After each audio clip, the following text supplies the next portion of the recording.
कैसे हो तुम सभी। एक और नए वीडियो के अंदर तुम्हारा स्वागत है और दिल से थैंक यू यार, तुम लोगों ने इतना सपोर्ट दिखाया, सब्सक्राइब किया, लाइक किया वीडियो को और तुम लोग मेरे साथ बने रहे। तो अब वेब डिज़ाइन का एक नया पार्ट और आ चुका है। अगर तुम्हें उसमें इंटरेस्ट है, वेब डिज़ाइनिंग कर रहे हो, तुम साथ साथ कोड कर रहे हो, अगर तुम्हें मज़ा आ रहा है तो तुम्हारे लिए एक और पार्ट तुम्हारे भाई ने निकाल दिया। ठीक है, तो ज़्यादा लंबा ना खींचते हुए चलो वीडियो को शुरू कर देते हैं। तो आज का हमारा टॉपिक होने वाला है CSS, कास्केडिंग स्टाइल शीट। ठीक है, जैसे यहाँ तुम्हें दिख रहा होगा। ठीक, अब कास्केडिंग स्टाइल शीट क्यों यूज होती है? अगर तुम्हें बेसिक सा बताऊँ मैं कि अगर देखो वेब पेज है, ठीक है, अगर वेब पेज तुमने बना लिया, अब वेब पेज के ऊपर अगर तुमने स्टाइल ही नहीं दिया तो फिर वेब पेज किस काम का? अब वो तो सिर्फ दिख रहा है, कोई यूज़र क्यों तुम्हारी वेबसाइट पे जाएगा? अगर उस पर स्टाइल नहीं है, उसे अच्छा ही नहीं लगेगा, वो तुम्हारी बकवास सी वेबसाइट दिखने लगेगी, सिर्फ HTML लगा रखा है तुमने, CSS यूज़ ही नहीं किया। तो CSS बहुत ज़रूरी है क्योंकि तुम्हारी वेब पेज को वो डेकोरेट कर देता है, बहुत अच्छे तरीके से बना देता है। ठीक है, तुम्हारे अच्छे अच्छे एलिमेंट्स दिखते हैं, तुम्हारे मतलब डेकोरेट करके बहुत सुंदर सी वेबसाइट बना सकते हो तुम, बहुत अच्छी। तुमने देखी होगी यार, नेटफ्लिक्स की देख लो, Amazon प्राइम वीडियो की देख लो, कितनी अच्छी वेबसाइट्स है यार, बहुत अच्छे से उन्होंने कंटेंट डाल रखा है, बहुत अच्छे से उसे बता रखे ताकि तुम कोई भी यूज़र जाए उस पर तो उसे मतलब अच्छा लगे देखने में। ठीक है, तो बेसिक से ये काम होता है CSS का कि वो वेब पेज को डेकोरेट करती है। ठीक है, जैसे अगर तुम्हारा घर है या हाँ चलो मान लो तुम्हारा एक घर है, ठीक है, अगर तुमने उसमें से फर्नीचर हटा दिया, ठीक है, सारा डेकोरेशन का सामान हटा दिया, कर्टेन्स हटा दिए, फ़ैन हटा दिए, खाली कर दिया एकदम घर बिल्कुल, तो बहुत ही घटिया सा अजीब सा दिखाई देगा, अच्छा नहीं लगेगा वो साफ। ठीक है, ना ही तुम उसमें पेंट है ना कुछ भी नहीं है उसमें, ठीक है, खाली बस दीवारें ऐसी 4 दीवारें खड़ी हो रखी हैं। ठीक है, तो वो कुछ ज़्यादा अच्छा नहीं दिखाई देगा। वहीं तुमने उसमें पेंट कर रखा है, ठीक है, फर्नीचर लगा रखा है, किचन में डेकोरेशन कर रखी है, घर में डेकोरेशन कर रखी है, तो तुम्हारा घर बहुत ब्यूटीफुल सा बन जाएगा। ठीक, तो बेसिक सा ये काम होता है CSS का कि एक वेब पेज को डेकोरेट करके उसे सुंदर बनाती है ताकि यूज़र उस पर रुका रहे, उससे ज़्यादा इंटरेक्टिव, ज़्यादा से ज़्यादा इन्फॉर्मेशन मिले तुम्हारे वेब पेज से।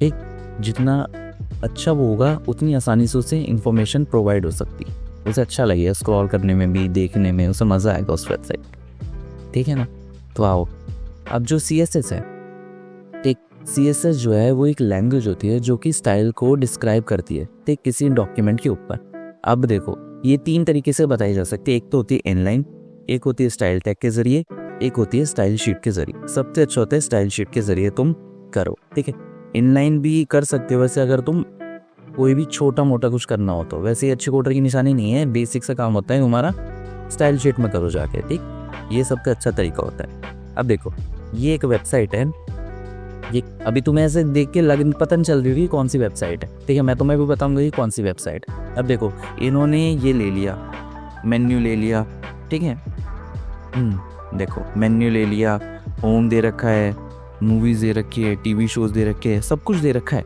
ठीक है, लेकिन इतनी कुछ खास नहीं दिख रही, बकवास सी दिख रही है, सिर्फ HTML ही है इसके अंदर, क्योंकि सिर्फ HTML से दिख रही है तुम्हें जो भी दिख रही है। अब CSS ऐड हो जाएगी ना इसके अंदर, तो देखो ये कैसे दिखती है।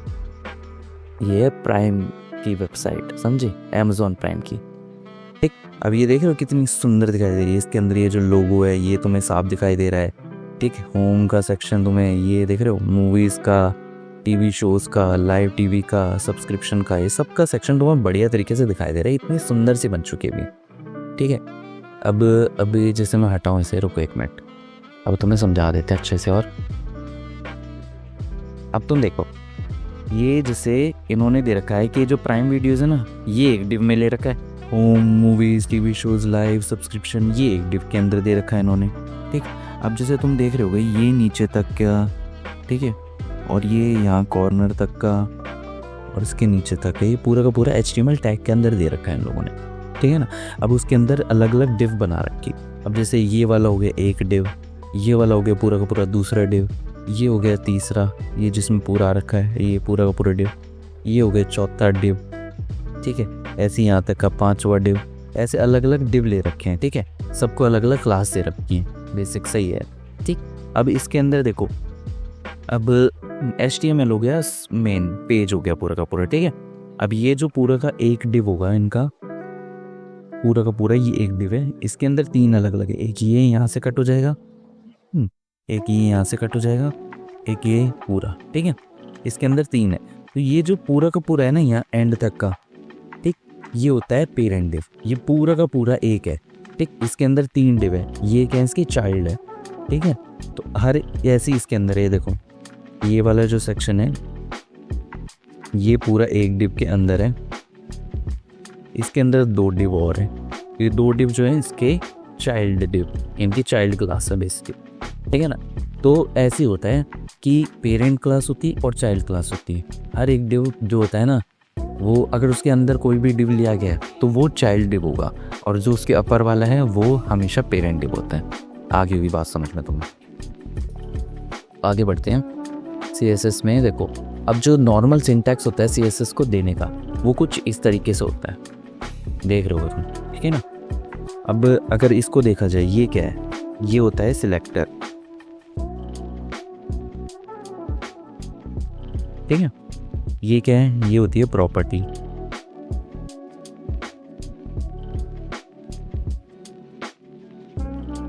ठीक है।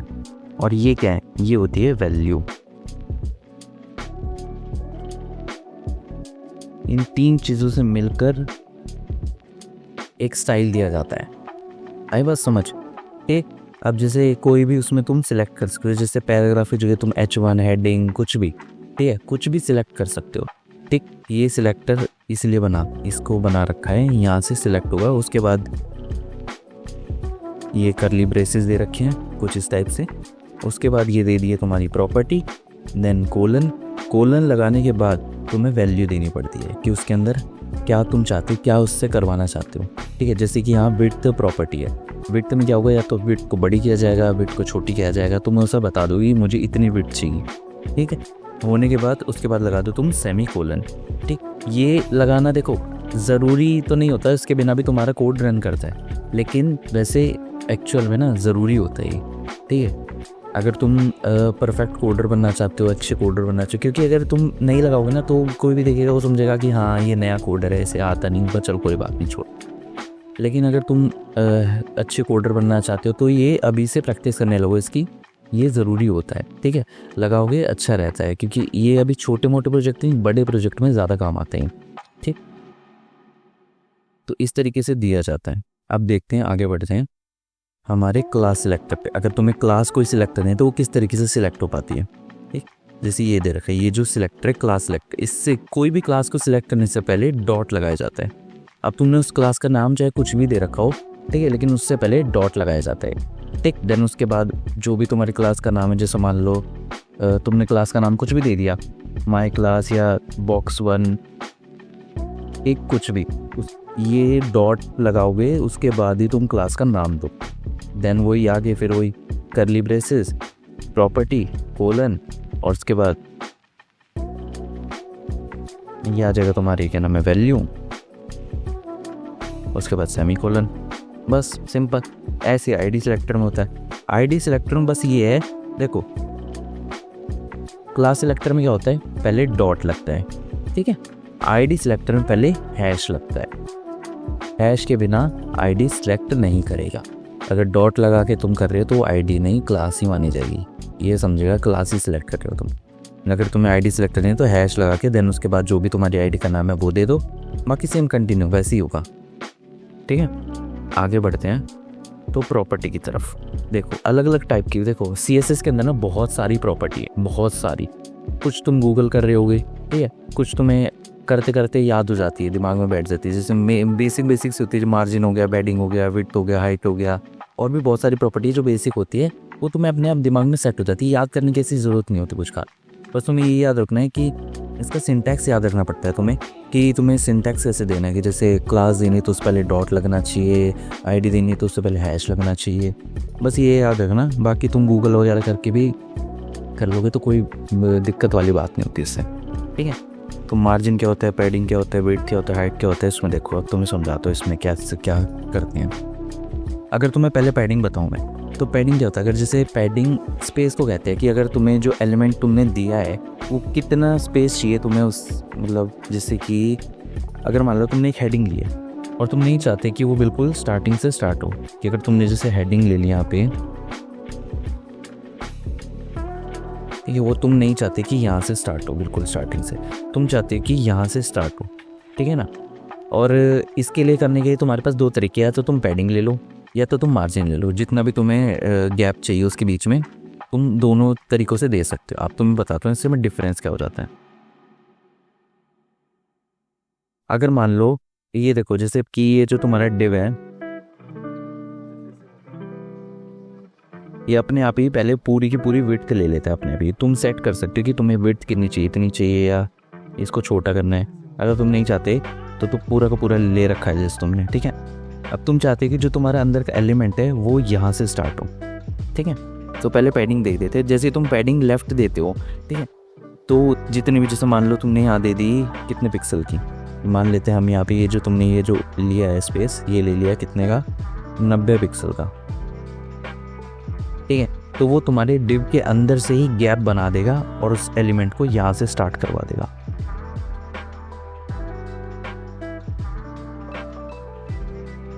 ठीक है, उस डिव को यहाँ से स्टार्ट करवाएगा।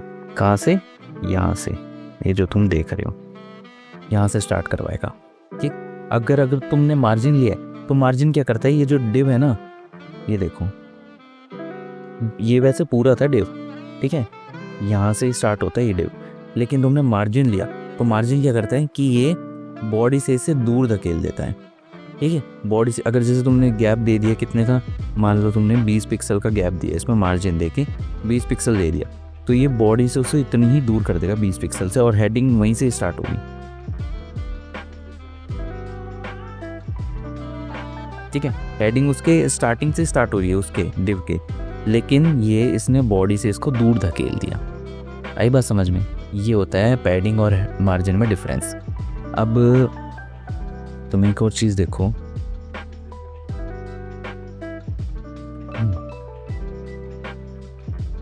देखो ये होती है इसकी विड्थ,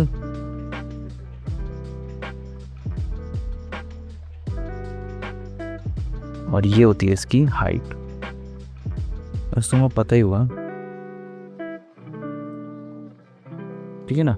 ये होती है विड्थ, ये होती है हाइट। ये तुम कितनी भी दे सकते हो, छोटी बड़ी अपने हिसाब से दे सकते हो, ठीक है ना। आगे बढ़ते हैं कलर सिस्टम की तरफ। अब आ चुके हैं हम कलर सिस्टम की। अगर तुम्हें जैसे कि पीछे वाले इसमें देखा होगा तुमने कि ये रेड कलर का है, ये पर्पल कलर का है, ये ग्रीन कलर का है, तो ये तुम कैसे दे सकते हो? ये कलर सिस्टम से दे सकते हो। कलर सिस्टम में 3 सिस्टम होते हैं, ठीक है। पहला देख लो, जिसे नेम से दिया जाता है। सिंपल सा होता है कि अगर तुमने ये प्रॉपर्टी ली है कलर की, ठीक, क्या है प्रॉपर्टी, और तुमने यहाँ वैल्यू दे दी सिंपल सी उसके नाम से। जैसे तुम्हें रेड कलर चाहिए, पिंक कलर चाहिए, तुमने उसकी सिंपल से वैल्यू दे दी यहाँ पे। अगर तुम्हें पिंक चाहिए तो तुमने पिंक दे दी। और एक चीज़ और ध्यान रखना, देखो ये होता है, एक होता है फोरग्राउंड कलर, एक होता है बैकग्राउंड कलर। दोनों में मैं तुम्हें डिफरेंस बताता हूँ। इस पे आओ, देखो अभी तुम्हें समझा दूँगा बढ़िया से फोरग्राउंड और बैकग्राउंड में डिफरेंस क्या है। देख, ये जो ग्रीन कलर का पूरा पैनल बना हुआ है ना, ये क्या है? ये एक HTML का वो है पेज, ठीक है, वेब पेज है पूरा का। इसके ऊपर जो एलिमेंट आ रखे हैं, ये डिव आ रखे हैं, डिव के ऊपर फिर एलिमेंट आते हैं, ठीक है। तो ये एक के ऊपर एक आ रहे हैं, ठीक है। तुम्हें पीछे का देखो, ये जो ग्रीन कलर है, इस यहाँ पे ग्रीन नहीं दिख रहा है, यहाँ पे तुम्हें क्या दिख रहा है? रेड दिख रहा है, क्योंकि ये डिव ले रखा है जिसमें उसका कलर रेड सेट कर दिया डिव का। तो ये इसके ऊपर है, ये जो है ना, ये चीज़ ऊपर है किसके? बैक पैनल के, ये HTML के ऊपर आ रही, बॉडी के ऊपर आ रही है क्या? ये रेड वाली। ऐसी ये पर्पल वाली है, पर्पल वाली भी इसके ऊपर है। तो जो ऊपर चीज़ें आ जाती हैं ना, वो फोरग्राउंड हो जाती हैं, ठीक है। और जैसे ये जो पर्पल वाला जो डिव है, इसके जो पीछे हैं, ये हो गया इसका बैकग्राउंड, और ग्रीन वाले के लिए ये हो गया फोरग्राउंड। आई बात समझ में? ये ऐसे होता है। अब जैसे अगर तुमने इसके अंदर एलिमेंट ले रखा होता, रुको एक मिनट, अगर जैसे तुमने यहाँ हेडिंग ले रखी है, ठीक है, तो ये हो गई फोरग्राउंड। किसके लिए? इसके लिए भी और इसके लिए भी। तो दोनों के लिए ये फोरग्राउंड है हेडिंग, क्योंकि सबसे टॉप पे है, ठीक है। लेकिन ये जो रेड वाला है, ये इसके लिए, हेडिंग के लिए बैकग्राउंड हो गया। आ रही बात समझ में? ऐसा होता है। अब समझो फोरग्राउंड और बैकग्राउंड में कलर कैसे कैसे दिए जाते हैं। अब देखो कलर सिस्टम यही होता है या तो तुम नाम पे दे सकते हो, ठीक है। अब जैसे बैकग्राउंड में भी तुम ऐसे ही दे सकते हो कि तुमने प्रॉपर्टी ली, यहाँ पे ये वाली ली प्रॉपर्टी, और देन ये दे दी इसकी वैल्यू। कुछ भी दे सकते हो, तुम्हें नाम से देनी होती है इसमें, ठीक है। एक तो तुम्हारे पास ये ऑप्शन होता है। दूसरा ऑप्शन होता है तुम्हारे पास RGB कलर सिस्टम।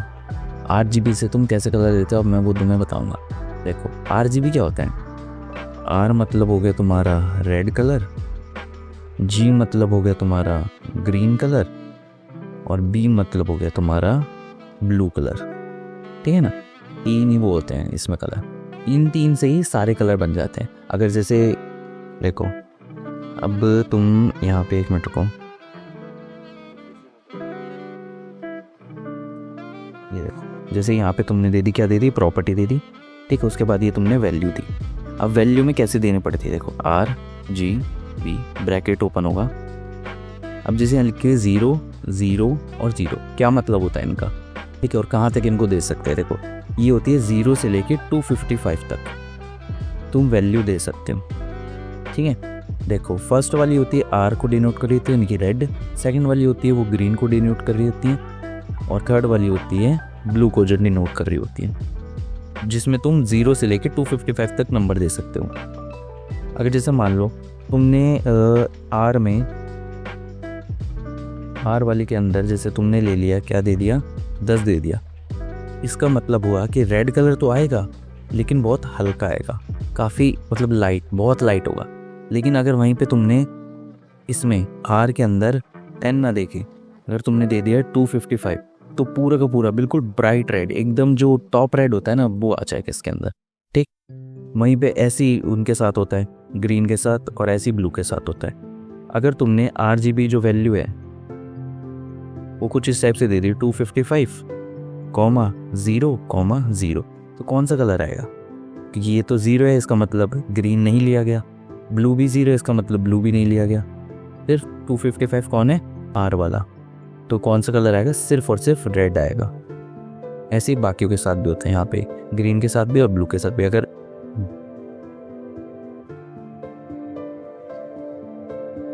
मैं दिखाऊं, देखो अगर तुमने यहाँ लिया RGB और क्या दिया, रेड को 0 दे दिया, ग्रीन को 255 दे दिया, और ब्लू को भी 0 दे दिया, ठीक है, तो कौन सा कलर उठाएगा, ग्रीन कलर उठाएगा। अब देखो ये याद करने की ज़रूरत नहीं होती कि नहीं हमें कलर कॉम्बिनेशन याद करने पड़ेंगे कि रेड में 16 लगेगा, इसमें 45 लगेगा, और इसमें समथिंग जैसे कि 90 लगेगा, तो एक कलर तैयार हो जाएगा, वो हमें याद करना पड़ेगा। ऐसा नहीं होता।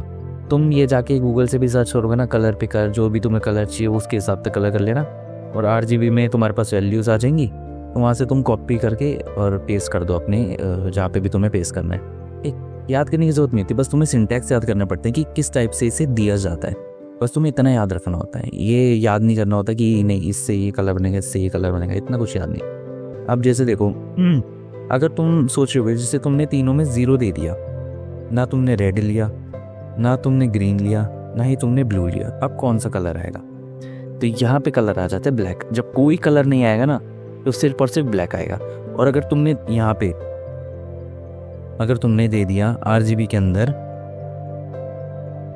क्या दिया, 255 रेड को भी दे दिया, फिर 255 इसको भी दे दिया, ग्रीन को भी दे दिया, और 255 ब्लू को भी दे दिया, तो तुम यहाँ पे देख पा रहे होगे इसके अंदर एक कलर बना है वाइट वाला, एक वाइट कलर बन जाएगा। जब तीनों के तीनों फुल आ जाते हैं तो वाइट कलर बना देंगे।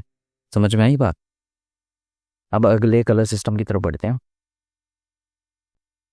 तो आगे हम अपने हेक्साडेसिमल की तरफ, ठीक है, हेक्साडेसिमल कलर सिस्टम। ठीक, अब तुमने बचपन में पढ़ा हुआ है हेक्सागन क्या होता था। हेक्सागन की कितनी साइड होती थी, 6 साइडें होती थी, ठीक है। तो उसी से नाम रिलेट करके इसका नाम दिया गया। देखो जो हेक्स है, हेक्स का मतलब होता है इसमें 6, और डेक, डेक का मतलब क्या होता है, डेक का मतलब होता है 10, ठीक है। तो टोटल ये मिला के बनाते कितना, 16। ये 16 डिजिट का वो नंबर सिस्टम है, कलर सिस्टम, ठीक है, 16 डिजिट का। अब इसमें जो नंबर है वो कैसे यूज होते हैं, देखो ये तुम देख रहे हो ये FF लिखा है, 00 लिखा है, 00 लिखा है, ये समझ में नहीं आ रहा हुआ, बेसिक सी बात। अब इसमें मैं तुम्हें समझाता हूँ कैसे देते हैं। देखो 0 से 9 तक कितने डिजिट होती हैं, टोटल 10 डिजिट होती हैं, ठीक है, क्योंकि 0 भी काउंट करते हैं इसके अंदर, ठीक। और इसके अलावा होती हैं A B C D E F, ये हो गई टोटल कितनी 6, ठीक। ये हो गई 10 और ये हो गई 6, टोटल मिल गई और बन गई कितनी 16 डिजिट का। इसी टाइप से इसी को कर करके हम वो सीखेंगे कि कैसे दिया जाता है ये 16 डिजिट का। तो तुम्हें समझ में आ गया होगा कि कैसे ली गई 16 डिजिट का। अब इसमें जो टॉप कलर होता है ना वो FF ही होता है। जैसे उसमें क्या था RGB में जो पड़ा था उसमें होता है 255 था टॉप का कलर एकदम, ठीक है। 255 से आप ज़्यादा नहीं दे सकते। ऐसे ही इसमें है कि आप FF से ज़्यादा नहीं दे सकते। उसमें सबसे डाउन का कलर क्या था RGB के अंदर, डाउन था, 0 से स्टार्ट होता था 255 तक जाता था, है ना। अब इसके अंदर क्या है, इसके अंदर ये स्टार्ट होता है कि 0 से स्टार्ट होता है और FF तक जाता है, ठीक। इससे ज़्यादा आप नहीं ले सकते हो, ठीक है। जैसे कि इसमें था 0 से लेके 255 से ज़्यादा आप नहीं दे सकते हो। ऐसे ही इसके अंदर भी सेम होता है। अब देखो मैं तुम्हें बताता हूँ कैसे देते हैं इसको। ये ले ली जैसे तुमने यहाँ पे कलर की ले ली प्रॉपर्टी, उसके बाद ये देखो कैसे देते हैं। अब यहाँ दे रखा है हैश लगाना ज़रूरी है, याद रखना, ठीक है। FF 0000 FF क्या है, ये रेड को डिनोट कर रहा है, 00 क्या है, ये ग्रीन को डिनोट कर रहा है, और 00 क्या है, ब्लू। तुम सोच रहे ये सिंगल F क्यों नहीं लिखा गया, सिंगल 0 क्यों नहीं लिखा गया, और ये सिंगल 0 क्यों नहीं लिखा गया। इसमें ऐसे नहीं देते, इसमें डबल ही देना पड़ता है। यही इसका वो है कोड है, ऐसे ही देते हैं इसका हमेशा, ठीक है। तो तुम्हें देना ही ऐसे पड़ेगा, यही ऑप्शन है तुम्हारे पास, इसके अलावा ऑप्शन नहीं। अब हाँ देखो रेड को डिनोट कर रहा है इसमें, ये G जो है वो ग्रीन को डिनोट कर रहा है, और ये 00 और ये 00 ब्लू को, ये वाला 0 ब्लू को डिनोट कर रहा है, और ये वाला जो है, ये वाला 0 जो है किसको डिनोट कर रहा है, ग्रीन को डिनोट कर रहा है, ठीक। अब तुम देखो अब इसमें कौन सा कलर बनेगा। जैसे उसमें था कि RGB देते थे हम, और यहाँ दे दिया मैंने 255,0,0, कौन सा कलर बनता था, हाँ रेड बनता था। ऐसे ही इसके अंदर यहाँ दे दिया FF, बिल्कुल ब्राइटेस्ट कलर, और ये 255 जैसे इसमें ब्राइटेस्ट कलर था, ऐसी FF जो है वो इसमें एकदम हाईएस्ट जो टॉप की वैल्यू होती है वो है ये FF, ठीक है। तो इसमें बनेगा रेड कलर बनेगा, जैसा तुम देख पा रहे होगे यहाँ पे। अब इसको हटाता हूँ मैं एक बार। अब देखो FF, अब तुम सोच रहे हो यार FF के अलावा और कुछ नहीं दे सकते, दे सकते हो, हैश लगाया तुमने, ठीक है। अब यहाँ जैसे तुम दे सकते हो 79 दे दिया तुमने, फिर FF दे दिया, फिर 49 दे दिया, ये एक अलग कलर बना देगा। कलर ये भी है, बिल्कुल सही तरीका ये देने का, बिल्कुल सही तरीका, ये भी कलर बनाएगा। तुम ऐसे भी दे सकते हो, देखो एक और दिखाता हूँ तुम्हें, कि जैसे इसमें ले लिया F6 ले लिया, ठीक है, F9 ले लिया, FC ले लिया, ये भी एक कलर कॉम्बिनेशन है, ये भी कलर बनाते हैं। तो जितने भी कॉम्बिनेशन बनाओगे ना तुम, वो सब कलर बनाएंगे। FF टॉप का कलर हो गया, 00 लोवेस्ट कलर हो गया, इसमें डबल ही देने पड़ते हैं तुम्हें, ठीक है। यही एक तरीका है। तो आई थिंक तुम्हें समझ में आ चुका होगा ये। अब हम आगे बढ़ते हैं दूसरी प्रॉपर्टीज़ की तरफ। जैसे देखो अब ये इतनी सारी अलग प्रॉपर्टीज़ होती हैं, तुम समझ पा रहे हो। ये देखो ये अलाइन आइटम की होगी, टेक्स्ट लाइन, तो तुम्हें थोड़ा सा नया लग रहा होगा वैसे। डिस्प्ले हो गया, जस्टिफाई कंटेंट हो गया, गैप हो गया, फॉन्ट साइज हो गया, टेक्स्ट डेकोरेशन हो गया, टेक्स्ट ट्रांसफॉर्म हो गया, ये सब कैसे दी जाती हैं ये। और ये ही नहीं है, सिर्फ इतनी प्रॉपर्टी नहीं है, प्रॉपर्टी बहुत सारी है, ठीक है। लेकिन ये बेसिक प्रॉपर्टीज़ है जो तुम्हें ज़्यादातर देनी ही पड़ती रहती है बीच बीच में, क्योंकि इन्हीं की वजह से तुम अच्छे तरीके से वो कर पाते हो, अपने पेज को डेकोरेट कर पाते हो। बिना इसके नहीं हो पाता अच्छे से पेज डेकोरेट। ये तुम्हें VS कोड में अच्छे से समझाऊंगा, तो आई थिंक तुम्हें इसमें अच्छे समझ में आया होगा। देखो अगर VS कोड पे समझाऊंगा ना, क्योंकि प्रोजेक्ट बनाएंगे उस टाइम पे, प्रोजेक्ट के अंदर ये तुम्हें बहुत अच्छे तरीके से समझ में आ जाएंगी, सारी बैठ जाएंगी। टेंशन मत लेना कि ये यार सर नहीं समझाई, ये तो दिमाग में ही बैठेंगे, भाई नहीं समझाई कैसे करेंगे हम। कोई दिक्कत नहीं, ये हो जाएगा। ये प्रोजेक्ट पे जैसे जाओगे ना, बहुत इजी प्रॉपर्टी है, हल्की हल्की, ज़्यादा मुश्किल नहीं कुछ भी, ये बहुत हल्की प्रॉपर्टी है, समझ में आएंगी बहुत आराम से, ठीक है। तो वीडियो कैसी लगी ज़रूर बताना। और लाइक और शेयर यार ज़रूर कर देना याद से, शेयर ज़रूर करना, ठीक है। लाइक और सब्सक्राइब तो तुम कर ही दोगे, वो मुझे पता है, शेयर ज़रूर कर देना, ठीक है। तो चलो मिलते हैं नेक्स्ट वीडियो में। अगली वीडियो देखो उस पर आएगी, विजुअल स्टूडियो कोड में आएगी। उसमें हम एक प्रोजेक्ट लेंगे, उसमें CSS तुम्हें बहुत अच्छे तरीके से बहुत प्यार से समझाऊंगा। अगर ये तुम्हें समझ में आया तो नीचे ज़रूर बताना कमेंट के अंदर कि हाँ मुझे अच्छे समझ में आ गया।